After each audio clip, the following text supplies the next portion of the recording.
It hurts. And it's a pain that no mother, nobody should have to go through. This weekend, 2 men were killed at a club on the west side, and this is not the first time this club has seen violence. RTV6's Stephanie Wade is asking the state, at what point does a business become so dangerous they have to shut it down? This is not the first shooting to happen at Club Venus. Over the past few years, multiple shootings have occurred here at this club, including 2 last year and 2 the year before that. I'm done. I'm lost. I have a 6-year-old son that keeps crying for his brother. This year, Felicia Curlin didn't get a happy Mother's Day wish from her son. Instead, she held his vigil. 23-year-old William Walker and 42-year-old Charles Reeves were killed early Saturday morning when someone opened fire at this gentleman's club near Tibbs Avenue and West 16th Street. This weekend marks the 5th shooting at Club Venus since 2017. All we have is pictures and videos that I constantly keep watching over and over, hoping he say, "Mama, it's a joke. We got you." I'm not getting that at all.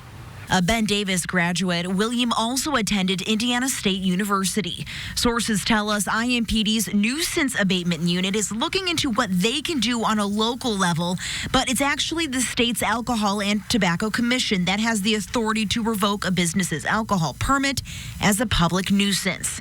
Hear what they have to say about this business and potentially shutting it down coming up at 6. On the west side, Stephanie Wade, RTV6. The safety of your neighborhood is one of the most important things to you and your family. So if you have concerns about what is happening in your community and no one is talking to you, contact RTV6. Email us at workingforyou@rtv6.com. The search is over for the father of an 8-year-old girl who died after being shot in March. IMPD and United States Marshals detained 40-year-old Kendall Bry just after noon today. Bry was wanted for questioning in the death of his daughter, Kendrielle, who was dropped off at a fire station on March 24th, suffering from a gunshot wound she suffered on Culver Street on the northeast side. She later died at the hospital. Police had been searching for Bry since Kendrielle's death. No other details about his arrest or possible charges he may face have been released. As we approach the year since the Noblesville West Middle School shooting, Indiana's top education official said the money allocated for school safety grants may not be enough. The state allocated $19 million to help school districts with funding for 2020 and 2021. This was a $5 million increase from previous years. The grant money can be used for many different things, including hiring a school resource officer, conducting a threat assessment, and buying safety equipment. But Indiana Superintendent of Public Instruction Jennifer McCormick said the new money may not go far enough. She said some schools may still struggle to qualify for grants because of low funding increases. Safety is not inexpensive, and students deserve the expense of it.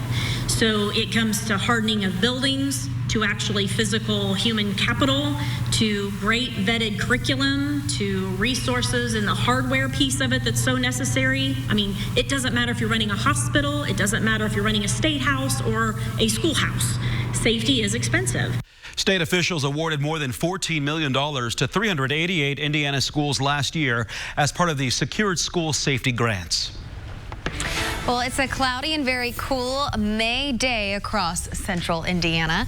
This comes after a weekend full of rain. Now, Kevin, I think a lot of people are desperate to see some sunshine. I am motivated, fired up, excited, and ready to tell you about a lot of emotions from Kevin tonight. Finally a warm-up in the forecast. Now, I say all that, and we've got a cool night ahead tonight. Temperatures will be down around 40, but big-time progress will be made this week. Just look at western Indiana, 61 in Terre Haute, 55 in Muncie, and the warmer air sits out to the west. And notice now, all the cool air has been corralled in the Midwest and the Northeast. This will be pushed out of the picture by the end of the week. Temperature 37 tomorrow morning in Peru, 39 in Lafayette, 41 in the metro area. As far as our temperatures through the evening, they'll be slow to cool down. Once the clouds begin to clear, then we'll gain a little temperature momentum. You'll need the jacket tonight. 10 o'clock temperature of 51 degrees. Let's go through tomorrow. Lots of sunshine. That's one of the bigger changes for tomorrow. 42 at 8 a.m. A noontime temperature up to 62, and that afternoon high 68. We'll talk about kicking in the warmth, and the best part of this warming trend, guys, is it is a sustained warming trend. Details ahead. The president of DePaul University in Greencastle says he plans to step down at the end of the 2019-2020 academic year. The announcement came today from Mark McCoy, who has served as president of the school since 2016.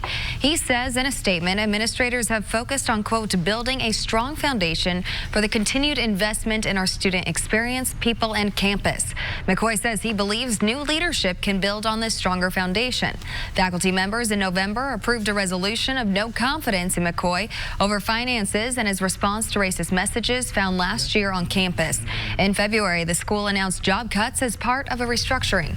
Tonight, Metro Police need your help to find an armed robbery suspect who fired several shots inside a Northeast Side convenience store. The robbery happened just after 7 o'clock this morning at the Marathon gas station on the 900 block of North Shadeland Avenue. Police say the robber had run away and jumped into a car not far from the business. Police say no one was hurt during the robbery, even though there was gunfire inside the store. If you have any information to help police, call IMPD.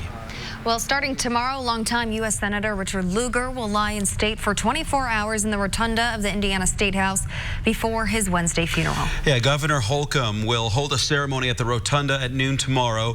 You can then pay your respects to Lugar through dusk and again from 8 until 11 a.m. on Wednesday. That's when the body of the senator will be taken to St. Luke's United Methodist Church for his funeral, which will begin at 1 Wednesday afternoon. If you would like to attend the funeral, you should register at the website at the Lugar Center. We do have a link for you in the RTV6 app.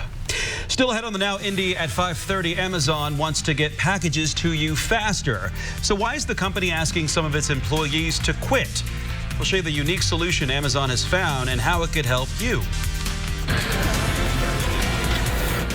And Oriol Servia has just walked out of garage A15 at the Indianapolis Motor Speedway, announcing he'll be in the 36th and final entry for this month's Indianapolis 500. We'll hear from Oriol. Just wave to the camera, Oriol. There we go. New sponsor, new ride. He is excited. We'll talk to him coming up just a bit. They're celebrating maybe the temperatures later in the week, too. Rain chances, oh, they're there, but they're targeted and not that widespread. More details on that ahead. Tune up for only $89. On time. Welcome back. You're watching the news at 5 on RTV6. We are 13 days from the 103rd running of the Indianapolis 500. And tomorrow, practice begins for all the drivers on the famed 2.5-mile oval. Another driver is adding his name to the entry list. Sports director Dave First joins us live from IMS with that. Just revealed moments ago. In fact, I'm going to slide out of the picture so you can see the car. Here it is, just out of tech, by the way, the number 77 for Schmidt-Peterson Motorsports, driven once again by Oriol Servia. And you'll notice a couple of new logos that we haven't seen in IndyCar.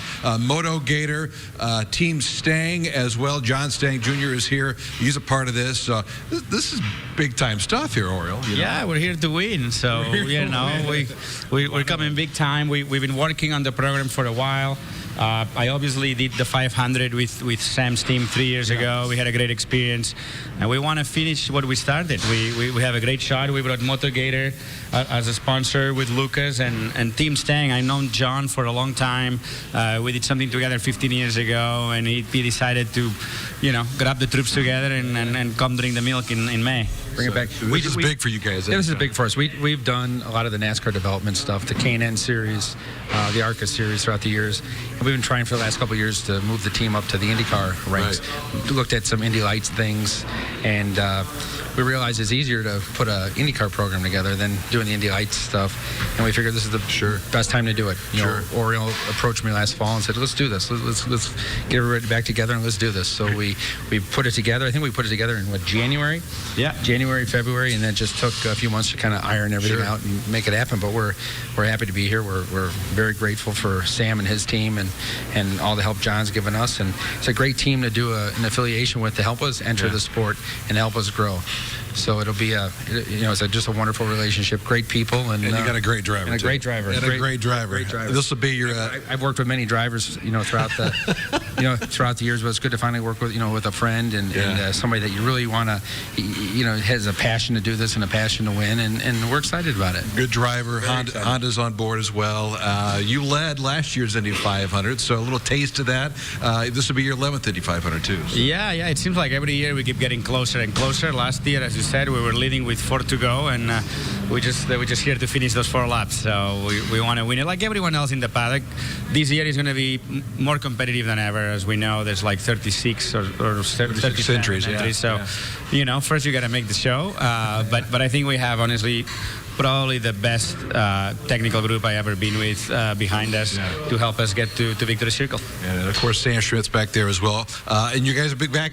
Practice starts tomorrow, so get after it. We're ready, honestly. We've been preparing for this for at least 6 months, so we're ready to start. Practice at 11 a.m. We'll see Oriole on the track at 1. Should be a lot of fun as we get into the oval portion of this month of May live at the Indianapolis Motor Speedway.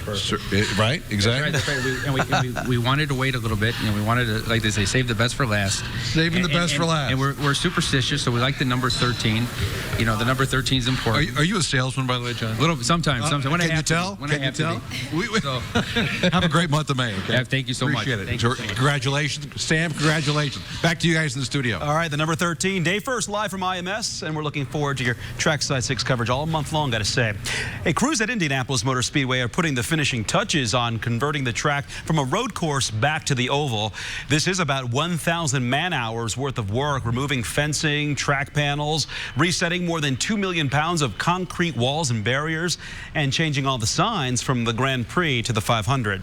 Starting at 11 tomorrow morning, you can get the chance to see 36 drivers begin practice.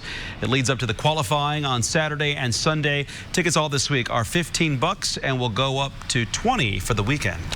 People in downtown Indianapolis no doubt did a double take today. Yes, that was Mario Andretti at Meridian in Washington up above the intersection in a bucket truck.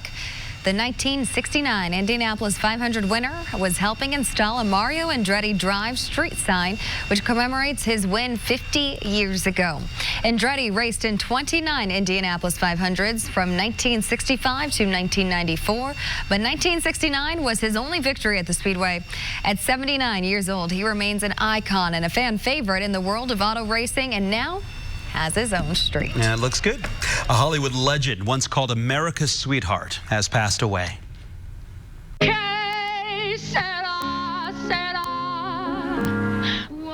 Doris Day has died at the age of 97. In the 1950s, Doris Day charmed audiences and her leading men with her beautiful voice and bubbly personality. She shared on-screen romances with Rock Hudson, Cary Grant, and Clark Gable. And there was a short real-life romance with co-star Ronald Reagan. Day was married 4 times. Her third husband was also her manager. He died leaving her millions of dollars in debt, which she worked off in typical Sunny fashion on the Doris Day Show. Billy, you made it! Of course he did. He's my grandson, isn't he? On the picture. Oh, am I proud of you? The family show was a hit, running for 5 seasons, but Day had enough of Hollywood and moved away. She was also an advocate, especially for animals. The Humane Society of the United States, of which the Doris Day Animal League is an affiliate, praised Day as a pioneer in animal protection. Again, Doris Day has died. She was 97. Well, if you've been thinking about getting a dog or cat, now could be the perfect time to give an animal in need a forever home. During the entire month of May, Indianapolis Animal Care Services is offering pet adoptions for just $5. That includes spay-neuter services, a microchip vaccinations, and heartwarming testing. IACS is located in the 2600 block of South Harding Street. And you can help save lives by going to one local farmers market on Saturday, May 25th. If you attend the Fishers Farmers Market, you can donate blood to the Indiana Blood Center from 8 to 11:45 that morning. The center's blood mobile will accept donations at the market, which is located at the Nickel Plate District Amphitheater in downtown Fishers. Donating blood takes about an hour. Anyone ages 17 or older in good health who meets eligibility requirements is encouraged to give. Donors should bring a photo ID that includes their birth date. Have you seen the price of new cars lately? Well, they may be too expensive for some, and maybe you don't want a 6-year loan. Working for you, our John Matarese has some other options so you don't waste your money. It's car buying season, and with new car prices at all-time highs in 2019, a lot of car shoppers are facing a dilemma. Should you buy new, used, or just lease for that lower monthly payment? Car shopping? Get ready for sticker shock. The average new car price in 2019 is up to $37,000. You can thank our love affair with SUVs, which sell for much more than Mom's Camry did. So manufacturers are now pushing leasing hard, with average leases in the $450 a month range, compared to $550 for a purchase. But the car site Edmunds.com says a fast-growing alternative is buying used. A 3-year-old SUV can save you $13,000 or more. Nervous about getting a lemon? Then look for certified pre-owned cars, which come with full warranties and must pass a full inspection. But from the dozen that stink file, the other factor making cars more expensive this year, rising interest rates, the highest since the 2010 recession. Doesn't that stink? Edmunds says the average APR is now 6.28% compared to 5.5% last year and 4% just a few years ago. That's why 3-year-old cars in good shape and freshly off a lease are now more popular than ever. The good news is that many 3-year-old vehicles now have Bluetooth and rear-view cameras, so you don't have to skimp on technology, so you don't waste your money.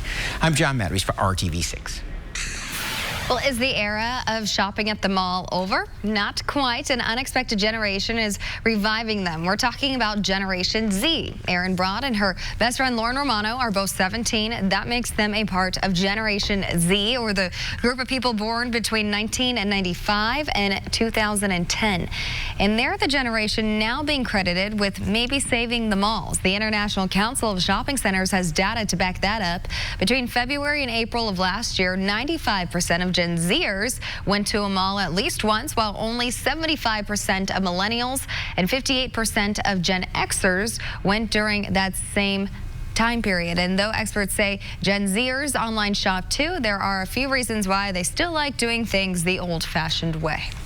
One of the things for them is a sense of legitimacy. This idea that this is a legitimate place to order from online if they have a brick and mortar store. I want to know that I can go to either one to get what I need. Now, some stores are getting creative, offering in-store discounts through a medium most Gen Zers are already familiar with. The Kurt Vonnegut Museum and Library in Indianapolis wants to move to a new home, but that effort may be in serious jeopardy unless it gets a large amount of cash quickly. Today, the Vonnegut Library tweeted it must raise $254,000 by this Wednesday. If it doesn't, the organization says it will lose an additional $600,000 that's available to help pay for a permanent home at the corner of Indiana Avenue and MLK. The museum's president says losing out on that money will likely end their efforts to buy that building. Right now, the Vonnegut Museum has part of its collection of material from the Hoosier author at a pop-up museum at Circle Center Mall. You guys want to do something really awkward on TV? Just look at something really and not say anything? It's really weird. If we don't talk, it's awkward. It feels like a long pause, but I'm just going to step out of the way. This is what we've been waiting on. Look at that. I like it. We're going to finally get above average temperatures. So Thursday, Friday, Saturday, those are the big days. We build momentum, we hold on to it, even beyond the 7-day forecast. Indications are that we will have above average temperatures. You want me to wrap it up right here and give it back to you guys or not? I like what you're saying, yeah. Finally. We got a cool night tonight, though. We'll get back to this in a second. High pressure sits off to our west. We're on the cool side tonight into tomorrow. We'll be on the mild side later in the week, and that is determined by the flow of air around this. We got a north wind, northwest wind tonight, and it will become southwest later in the week. 49 in Richmond, that is a crazy temperature for this time of year. 57 in Indy, 61 in Terre Haute. Temperatures to the north running a good 15 to 20 degrees below average. Say hello to Luna. She is walking with me tonight in the forecast. I did not bring the hedgehog, though. Actually, Luna brought the hedgehog. Thanks to Ann Szymanski for sharing the photo. Beautiful puppy. Temperatures in the 50s. You send your picture to me at kevin.gregory@WRTV.com, and I'll be happy to take your dog for a walk during the forecast. Temperatures quite cool tomorrow morning. That's rock bottom for the week. Temperatures will continue to warm up. Overnight lows and afternoon highs will gain momentum on the warm up really starting Wednesday and Thursday.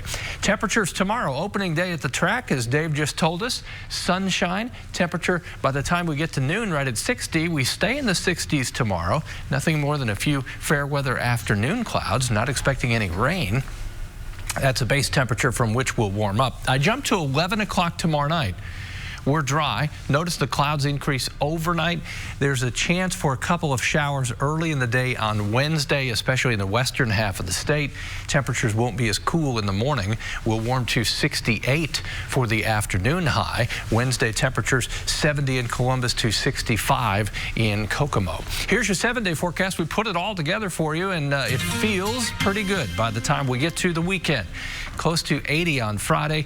The chances for thunderstorms Thursday night, 40% chance. Then on Sunday, a 30% chance. Other than that, we're not really dealing with much in the way of rain chances, and temperatures comfortable. Overnight lows and afternoon highs. I think the phrase is, that's more like it.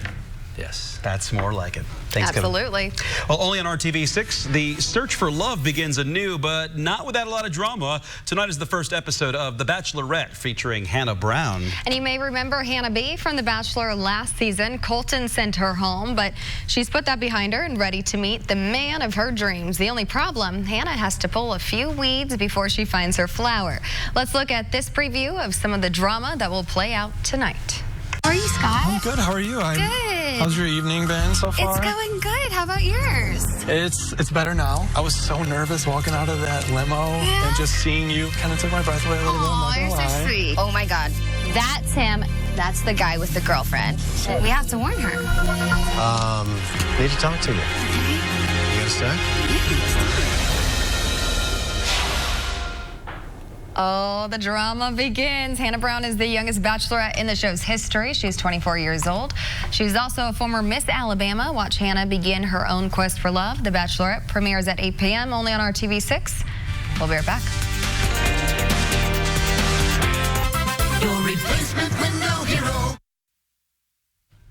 The internet and social media have spoken. People are slamming an IHOP tweet celebrating Mother's Day. IHOP tweeted an ultrasound image showing a tall stack of pancakes in someone's stomach and wrote, "If you have pancakes in your tum-tum, does that make you a pancake mum-mum? Happy Mother's Day to all the moms out there." Well, people have reacted with disgust, some even calling the social media market ploy creepy. Okay.